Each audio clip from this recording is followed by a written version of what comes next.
Okay, so now we're going to do a little bit of fun with Hitler, okay? So you got Adolf Hitler, who was the leader of the Nazi Party, 1940s, World War II, America joins in, stops fascists, Germany, Japan, Mussolini, Italy, great freedom fighters, everybody's happy, right? Well, some people have been actually, this comment has come up over and over again, but people say Hitler's smart. Oh, Hitler's a smart guy. Well, I mean, Jeffrey Dahmer was probably smart. I mean, he had to evade the police, he had to kill people and hide their bodies and shit. But that's not the lesson, you know, when you hear about Jeffrey Dahmer, you don't say, man, what a smart man. You know, that motherfucker, he was on to something.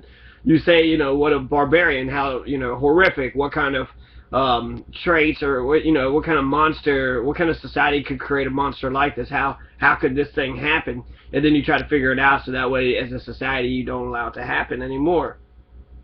Okay, so let's get my hair. Alright.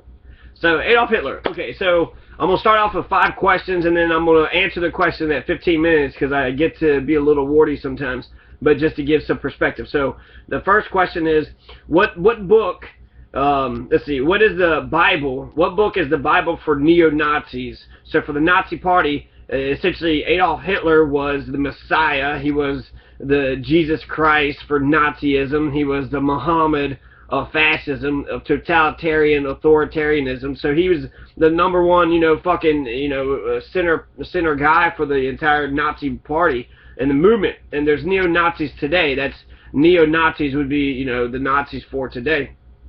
Even here in America, in Germany, and in Great Britain, I saw a video that had some neo-Nazis there. So the question is, what's the book that's the Bible for the neo-Nazis? And it's also a book that the country Germany has banned. So if Germans, anybody living in Germany is able to understand English, then I'm gonna read a little bit of Mein Kampf for you, since it's banned and, you know, I'm allowed to do it.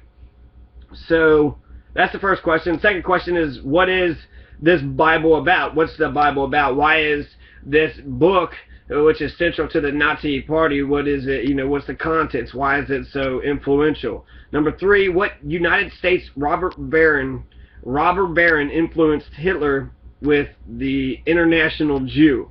So there is a publication called The International Jew, written by a titan of American industry.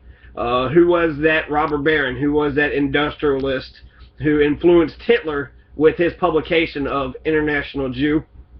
Number 4, what's the reason for World War II? And then number 5, what's the reason for World War I? Number 4, what's the reason for World War I? And number 5, what's the reason for World War II? So those are the 5 questions that we're going to answer. And that's all really a warm-up is. And I can, you know, 15 minutes, I can provoke some sort of discussion. So actually I'm just going to dive right into Mein Kampf, okay? So Mein Kampf by Adolf Hitler, Volume 1, A Reckoning, in the house of my parents. Today it seems to me providential that fate should have chosen Braunau, B-R-A-U-N-A-U, so some city, Braunau, as the inn of my birthplace. The inn, he's kind of connected himself to Jesus, for this little town lies in the boundary between 2 German states, which we of the younger generation at least have made it our life work to reunite by every means at our disposal. German Austria must remain to the great German mother country, and not because of any economic considerations. No, and again, no. Even if such a union were unimportant from an economic point of view, yes, even if it were harmful, it must nevertheless take place. One blood demands one Reich. So he's saying Germany and Austria should be one country because it all comes from one blood. Never will the German nation possess the moral right to engage in colonial politics until it at least embraces its own sons within a single state. Only when the Reich borders include the very last German but can no longer guarantee his daily bread will the moral right to acquire foreign soil arise from the distress of our own people. Their sword will become our plow, and from the tears of war the daily bread of future generations will grow. And so this little city on the border seems to me the symbol of a great mission, and in every respect as well it looms as an admonition to the present day. More than 100 years ago, this insignificant place had the distinction of being immortalized in the annals of at least German history, for it was the scene of a tragic catastrophe which gripped the entire German nation. At the time of our fatherland's deepest humiliation, Johannes Palm of Nuremberg a burgher, bookseller, uncompromising nationalist, and French hater, died there for the Germany which he loved so passionately, even in her misfortune. He had stubbornly refused to denounce his accomplices, who were in fact his superiors, and thus he resembled Leo Schlagetter, Leo Schlagetter, and like him he was denounced to the French by a representative of his government. An Augsburg police chief won this uninevitable fame, thus furnishing an example for our modern German officers in Herr Severing's Reich. In this little town on the Inn, gilded by the rays of German martyrdom, Bavarian by blood, technically Austrian, lived my parents in the late 80s of the past century. My father, a dutiful civil servant, my mother given all her being to the household and devoted above all to us children in the eternal loving care. Little remains in my memory of this period, for after a few years my father had to leave this little border city he had learned to love, moving down the Inn to take a new position in Passau, P-A-S-S-A-U, that is in Germany proper. So he leaves Austria and lives in Germany now. But he was Austrian, so Adolf Hitler is not even German, he's fucking Austrian. In those days, constant moving was the lot of an Austrian customs official. A short time later, my father was sent to Linz, and there he was finally pensioned. Yet, indeed, this was not meant the res for an old gentleman. In his younger days, as the son of a poor cottager, he couldn't bear to stay at home. So he's talking about his father here, how he's trying to work on his dreams and shit. So it did. When I first read Mein Kampf, what it did to me is it humanized Hitler. Hitler was a human. He actually existed on this planet. He was here. He was able to write a book and construct a sentence. And actually, he's not even writing this book. This book was written while he was in prison and then later on at some inn. But it was dictated. So he's speaking all about his ideas. And when he was in prison, he didn't even feel like it was really a prison, because the prison had felt like it was just the it's getting choppy. No, okay. So the prison had felt like a free education on the state's dime. So people came and go, people visit him, they came in and out and shit, and so he felt like it actually wasn't a prison. And so, you know, that's a fascinating thing. He's after he tried to do the beer hall push, and push is like overthrow the government, push, P-U-T-S-C-H. So some background here. So there's the beer hall push. With the help of Ernst Röhm in February 1923, Adolf Hitler entered into negotiations with the patriotic leagues in Bavaria. This included the Lower Bavaria Fighting League, Reich Banner, Patriotic League of Munich, and Oberlin Defense League. A joint committee was set up. So they're trying to kick him out. They're not trying to kick him out. Eventually, Adolf Hitler just takes over this one meeting, and he puts up, he walks into the meeting. So on November 8th, 1923, the Bavarian government held a meeting of about 3,000 officials. While Gustav von Kahr, the Prime Minister of Bavaria, was making a speech, Adolf Hitler and 600 armed SA men, an SA, I guess, stormtroopers, but the storm Abteilung. So the 600 armed SA men entered the building. According to Ernst Hofstengel, Hitler began to plow his way towards the platform, and the rest of us surged forward behind him. Tables overturned with their jugs of beer. On the way, we passed a major named Muxel, one of the heads of the intelligence section at Army headquarters, who started to draw his pistol as soon as he saw Hitler approach, but the bodyguard had covered him with theirs, and there was no shooting. Hitler clambered on a chair and fired a round into the seating. So Hitler takes, you know, the stage, and he shoots a gun into the ceiling, and then he tells the audience, the national revolution has broken out. The hall is filled with 600 armed men. No one's allowed to leave. The Bavarian government and the government at Berlin are hereby deposed. A new government will be formed at once. The barracks of the Reichswehr and the police barracks are occupied. Both have rallied to the swastika.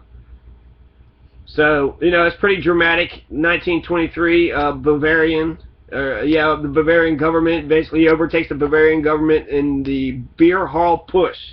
And so actually that should be something, the beer hall push, because he's going to get thrown in jail because of this.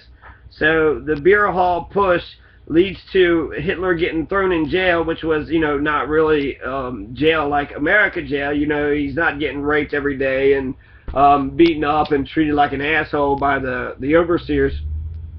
It's actually sort of like Norway, where he's able to sort of come and go, has little sleeping quarters, has visitors.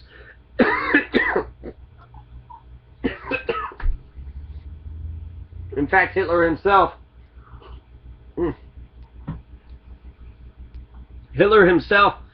says that it was he got a free education on the state's dime. How many people have gone to prison and have got educated? Malcolm X, Martin Luther King. He writes from a jail in Birmingham. Then you have Nelson Mandela, Hugo Chavez, Castro. So really, a lot of these folks, they'll get into some trouble. They'll try to overthrow the government, get thrown in prison, and then they become much more popular later on.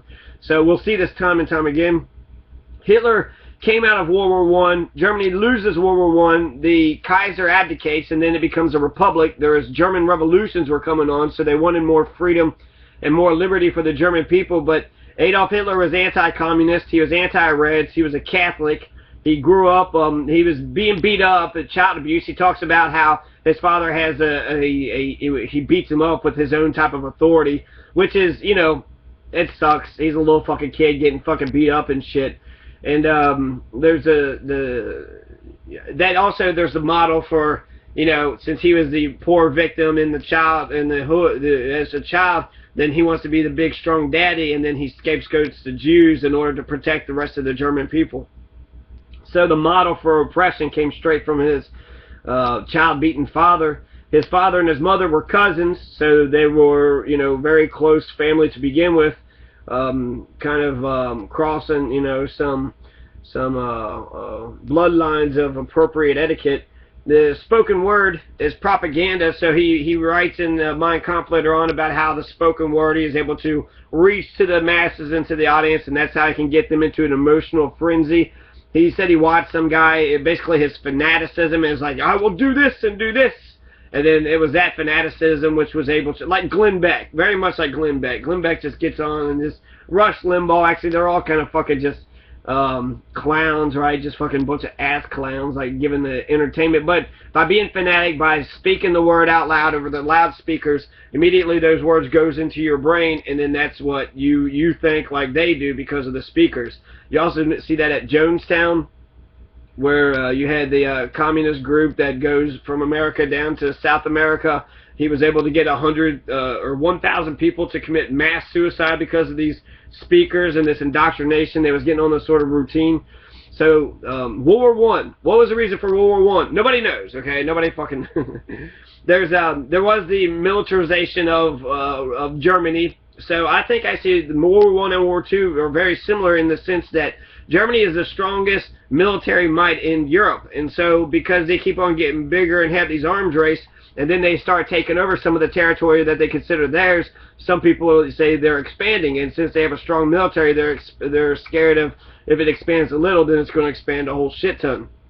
If Poland wasn't the first thing that Hitler had invaded in '39, he had actually gone into the Sudetenland, so the Czech Republic, the Kingdom of Bohemia. He took those mountains back first, and so that was when you had the Neville Chamberlain moment where he comes back and says, "I got a piece of paper that I signed with Hitler," but he actually didn't. You know, he did sign the piece of paper, but he goes ahead and takes.